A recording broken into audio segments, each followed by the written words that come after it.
And hello, YouTube, and welcome back to another episode of the Zone TV Movie Entertainment with me, your host, Jonathan. Once again, bringing you my thoughts and review for the latest episode of Marvel's Wandavision Season 1, Episode 3. Now, a lot of people did see this episode before everybody else, apparently. All the big, YouTube channels or whatever. Anyway, finally watched it.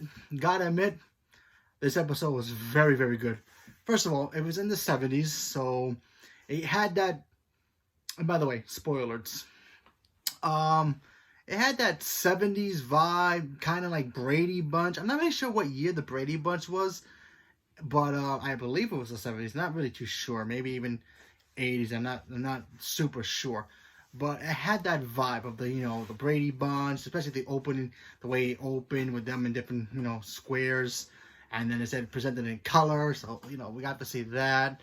And the last time we did see Wanda and Vision, they were, trying to impress the towns with the talent show, which, to them, everything looked like it was going to go wrong, but ended up helping their situation out. And at the end of the episode, they started turning into color. Literally, the world or the universe or whatever they are in started turning into color. We saw Wanda pregnant, and that's what this episode was about. It was Wanda dealing with the pregnancy. Now, we all know that since Wanda is magic, her magic combined with her being pregnant pretty much gave her a fast pregnancy, and it made one heck of an episode. I mean, we got to see Vision. He's frantically, looking through the baby books, how to be a parent. He's super excited, but very super nervous. They're not sure what kind of kid they're going to have. Are they going to be human? Are they going to be android or whatever, half and half? They weren't sure. They were arguing about baby names. Vision wanted to name his son Buddy, and then Wanda wanted to name Tommy. And it was very, very fun. Listen, Elizabeth Olsen and Paul Bettany continue to be amazing in this show. They have great chemistry, and I really, really enjoy that. And then we also got to see glimpses of, I guess, the reality that they're in starting to crack a little bit. We did get to see that woman who with the big poofy hair. She shows up in here, but we're not sure. Is she Monica Rambeau? Is she not Monica Rambeau? We're not really sure. I would assume that she is Monica Rambeau. Now, if you don't know who Monica Rambeau is a character who ends up being, I guess, the second Captain Marvel. It depends on which comic book you're reading, but she was a little girl. Her character was the little girl from Captain Marvel, and just all grown up. And the actress who plays Monica Rambeau is her, so I would assume she is playing Monica Rambeau in here. So we got to see her. She starts asking Wanda some weird questions. Wanda talks about her brother at one point, because at the end of the episode, she does give birth to her children. But before that happens, she has cravings and cramps. And Wanda's powers start to, I guess, go a little wacky because, she is pregnant and she's having, contractions. So we got to see that from lights flickering, going on and off, where the power went out at one point. Another time, her powers kind of made like a painting come to life when it was a bird. That was funny. And then Monica Rambeau shows up and then starts asking her weird questions, and then she starts talking about Pietro, which Pietro's her brother.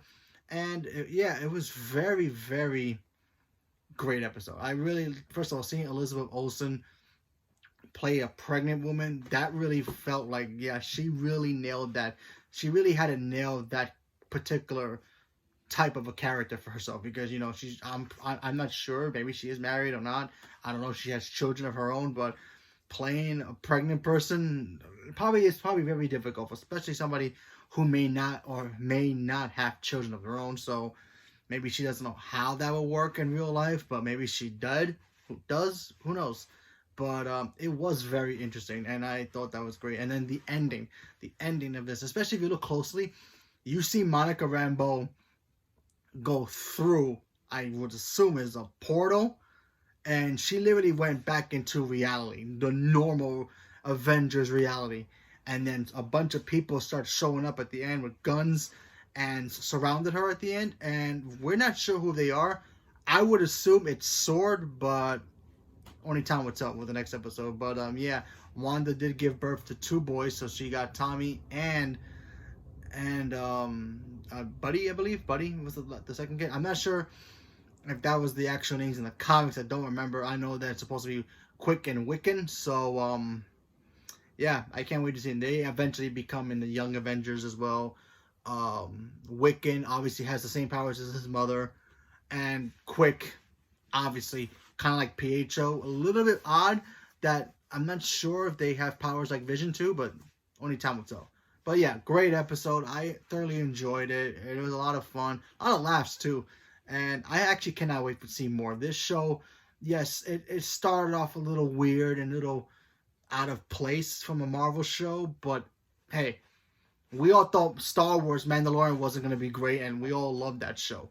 So you just got to give it time. If you haven't checked it out, go check out the first 2 episodes. You're going to like it. If you don't like it, just give it a shot and then watch 3, because 3 totally feels like a Marvel showish. It feels like it's in the same, time. It feels like a Marvel thing. So yeah, definitely 3 is the one to check out the most, especially if you feel like you watched the other 2 and you gave up on it. Give it a shot, check it out, double check it, and look for the clues that were here, and yeah, just give it a shot. So leave me a comment below, let me know what you guys thought about the episode, if you guys are still watching, and stay tuned for more. Thank you very much, and have a good night.